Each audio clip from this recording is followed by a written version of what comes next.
शिवाय नमस्तुभ्यम। हर हर महादेव। 1 सितंबर रविवार, आज शिव जयंती है। आज शिव पार्वती मिलन का दिवस है। आज शिव जयंती है और मासिक शिवरात्रि, सोने पर सुहागा। शिव जयंती और मासिक शिवरात्रि, बहुत ही प्यारा सा महीना चल रहा है भादो मास। बहुत ही प्यारा सा महीना चल रहा है भादो मास का। तो आइए आज विशेष उपाय के बारे में बताएंगे। मासिक शिवरात्रि जो हर महीने कृष्ण पक्ष की चतुर्दशी को मासिक शिवरात्रि का पर्व मनाया जाता है। कहते हैं 12 महीने में 12 मासिक शिवरात्रियां आती हैं और 2 बहुत विशेष होती हैं, जैसे कि 2 शिवरात्रि के बारे में आप सभी को पता है।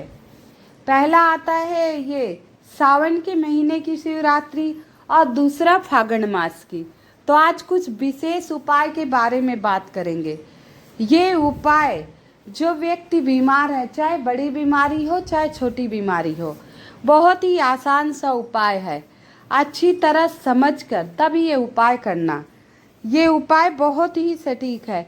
अब आप कहेंगे ये उपाय सुबह की शाम, तो ये उपाय आप किसी भी समय करिए। सुबह कोशिश कीजिएगा 8 बजे के पहले, और शाम को 6 से 8 के बीच में आप कर लीजिएगा। 5:30 7:30 के बीच में आप ये उपाय अवश्य कर लीजिए। अब किसको करना है?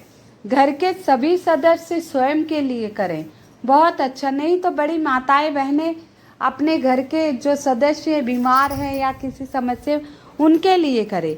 ये पहला उपाय बीमार व्यक्तियों के लिए है जो बहुत ज़्यादा बीमार है, लेकिन पूर्णतः श्रद्धा एवं विश्वास से उस रोगी व्यक्ति से भी कहना है कि आप पूर्णतः श्रद्धा एवं विश्वास से ये औषधि ग्रहण करिए।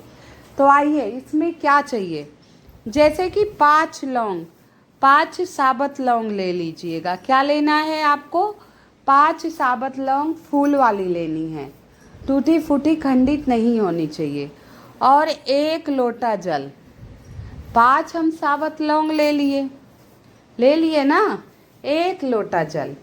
अब मासिक शिवरात्रि है, शिवरात्रि दिन, प्रदोष, शिवरात्रि भगवान के बहुत विशेष दिन माने गए हैं।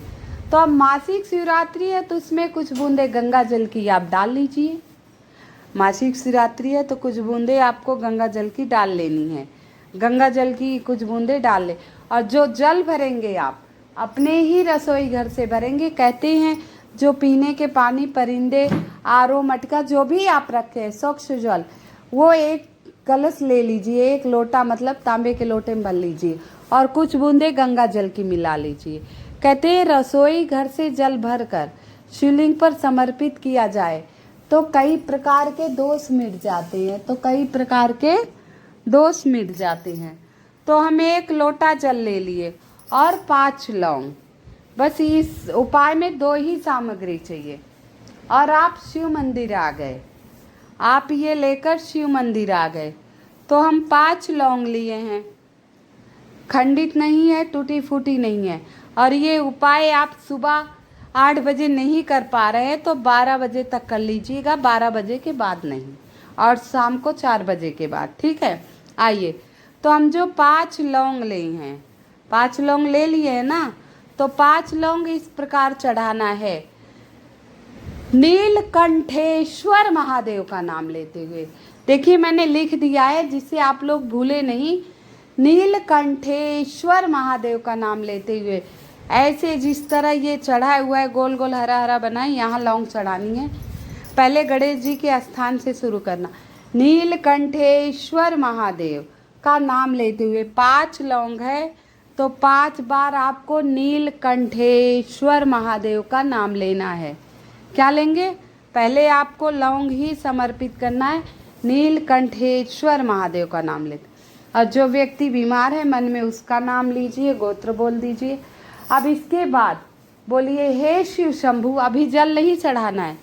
हे शिव शंभु, हे भोलेनाथ, हे शंभु, मैं ये लौंग औषधि के रूप में आप मुझे दीजिए। ये लौंग औषधि के रूप में ले रहा हूँ। मेरे घर में ये व्यक्ति बीमार है, ये औषधि मैं उसे खिलाऊंगा जिससे वो संपूर्णतः स्वस्थ हो जाए, पूरी तरह स्वस्थ हो जाए, शीघ्र ही स्वस्थ हो जाए। तो शंभु शिव शंभु का नाम लेते हुए ये 5 लौंग आप ले लेंगे और नीलकंठेश्वर महादेव जहर काटने वाला उपाय है। तो नीलकंठेश्वर का महादेव का नाम लेते हुए लौंग आप समर्पित करेंगे और शिव शंभु का नाम लेते हुए औषधि रूप में इस लौंग को हटाएंगे। औषधि भगवान भोलेनाथ आपको ये औषधि के रूप में दे। बड़े से बड़ी बीमारी, विष युक्त बीमारी भी इससे कट जाएगी। तो ये लौंग आप हटा लीजिए। अब नीलकंठेश्वर महादेव का नाम लिए, अब ये लौंग आपको वहाँ से हटा ले। तो ये लौंग आप औषधि रूप में शिव शंभु का नाम लेकर हटा लिए, नीलकंठेश्वर का नाम लेकर चढ़ाए थे। अब हमारे पास बचा 1 लोटा जल। अब वो 1 लोटा जल जो गंगा जल मिला युक्त है, अब उत्तर दिशा की तरफ मुख करके जो व्यक्ति बीमार है उस व्यक्ति का नाम, जो व्यक्ति आपके घर में बीमार है उस व्यक्ति का नाम और गोत्र बोलकर नीलकंठेश्वर महादेव का नाम लेते हुए सारा जल शिवलिंग पर समर्पित कर देंगे। अब जो हमने लौंग चढ़ाया था, शिव शंभु से हमने विनती की कि इसे औषधि बना दीजिए। उस लौंग को हमने औषधि रूप में उठा भी लिया। अब वो लौंग हम उठाकर घर पे ले आए। अब वो हम अपने घर ले आए लौंग उठाकर। अब वो एक जल के पात्र में सारा लौंग भिगो दीजिए, सारे 5 लौंग। और जो व्यक्ति बीमार है आपके घर में, बीमार है, वो जल आप उसे रोज पिलाइए, 2-4 बूंद, या अगर वो पी पाता है तो 2-4 चम्मच, आधी कटोरी आप वो लौंग डालकर पिलाइएगा प्रतिदिन। और देखिए धीरे धीरे बड़ी से बड़ी खतरनाक से खतरनाक बीमारी भी दूर हो जाएगी। लेकिन हर उपाय पूर्णतः श्रद्धा एवं विश्वास से करना चाहिए। बिना श्रद्धा एवं विश्वास से किया गया काम पूर्ण नहीं होता है। तो ये आप लोग अवश्य आजमा के देखिएगा। लौंग बड़े आसानी से आप लोगों को घर में मिल जाएगा, तो बड़ी आसानी से मिल जाएगा। आप ये लौंग वाला उपाय अवश्य करना, सभी से निवेदन है। आपके घर में जो बीमार व्यक्ति है उसकी सारे संकट दूर हो जाएंगे। पूर्णतः श्रद्धा से करिएगा। अगला उपाय बताने से पहले आप सभी से निवेदन करती हूँ, कृपया मेरी वीडियो को लाइक एवं सब्सक्राइब अवश्य कर दीजिएगा। कमेंट में हर हर महादेव, जय शिव शंभु लिख दीजिएगा। अगला उपाय है नज़र दोष दूर करने। बहुत बार क्या होता है, हमारे घर के किसी व्यक्ति को नज़र लग जाती, या कोई ज़्यादा कमा रहा है या ज़्यादा अच्छी नौकरी पे हो गए, तो आजकल क्या है, लोग चिढ़ते ज़्यादा हैं। कहते हैं लोग अपने दुख से उतने दुखी नहीं होते जितना दूसरों को सुखी देखकर हो रहे हैं। ये विडंबना है दुनिया की। तो अब क्या करना है आप लोगों को, अब उससे लड़ाई तो नहीं कर सकते।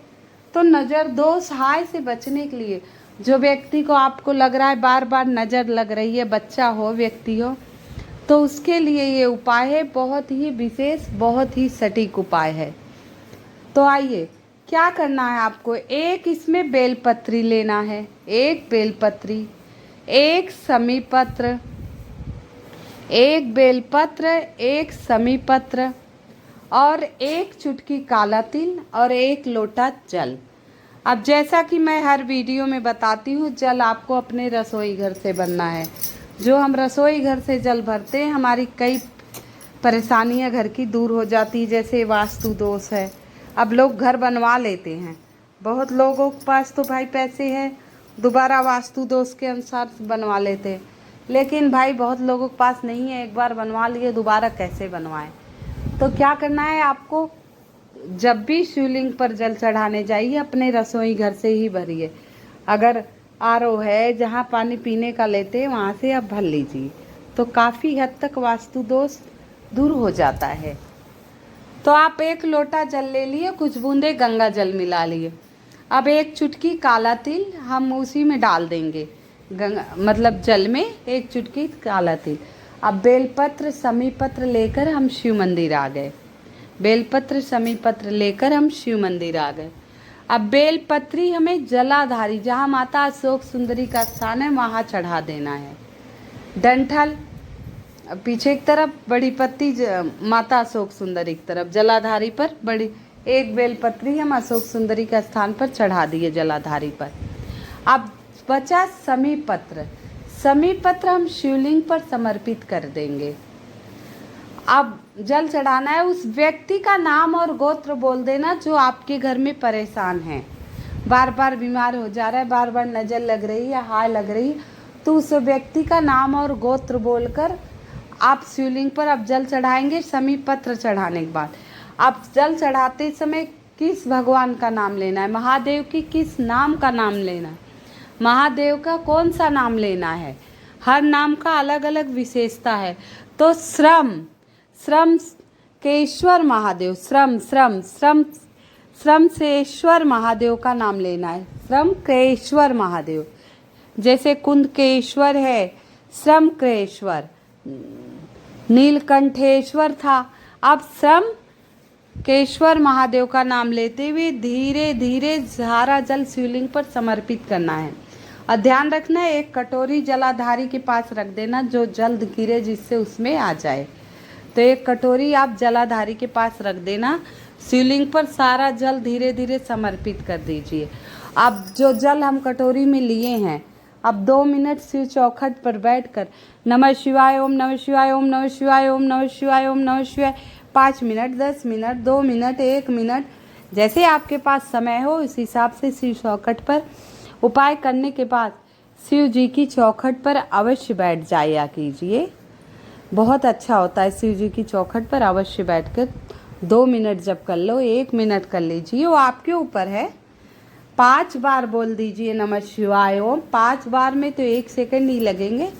और इसके बाद उस जल को लेकर आप अपने घर आ जाइए। उस जल को लेकर आपको अपने घर आ जाना है, सारे कमरों में छिड़काव कर देना है। श्री शिवाय नमस्तुभ्यम, जितने भी कमरे हैं छिड़काव कर दीजिए।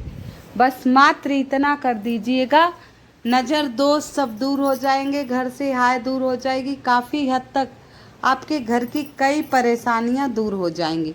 तो बहुत ही विशेष सटीक उपाय है ये। उपाय आपको मंदिर में ही करना है। कई बार लोग कहते हैं घर पे करें, घर पे आप 1 लोटा जल चढ़ा दीजिए, आप मंदिर नहीं जा पा रहे हैं, जोत बत्ती करिए, लेकिन उपाय के लिए मंदिर जाइए। मंदिर में प्राण प्रतिष्ठित मूर्तियां होती हैं और रात दिन उनका जप पूजा पाठ नित्य से भक्तों की भीड़ लगी रहती है। आजकल तो लोग बहुत जल चढ़ाने लगे, शिव पुराण की कथा सुन के सब एक्टिव हो गए हैं, पूजा पाठ ज़्यादा होने लगी है। तो आप मंदिर जाकर ही ये उपाय करना और शिवलिंग का जल लाकर घर, दोनों उपाय आपको शिव मंदिर में ही करना है। आपको दोनों उपाय शिव मंदिर में ही जाकर आपको करना है, ध्यान रखिएगा इस बात का।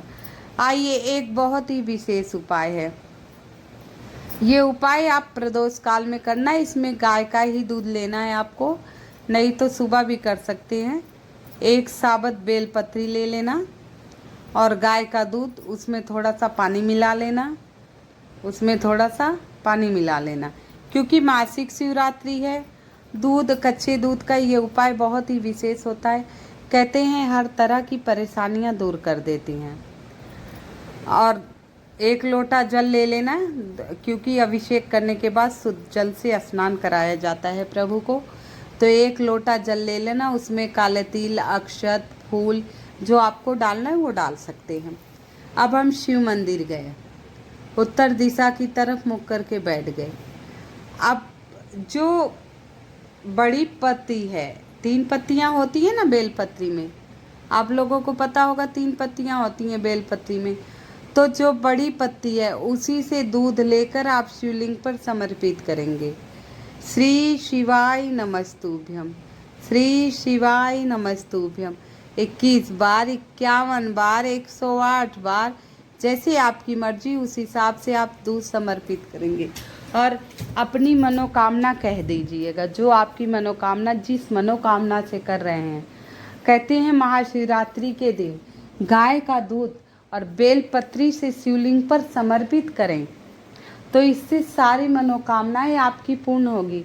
और जब बेलपत्री आप समर्पित कर दे, जितना दूध आप ले गए हैं सारा आपने समर्पित कर दिया शिवलिंग पर, सारा दूध आपने समर्पित कर दिया शिवलिंग पर।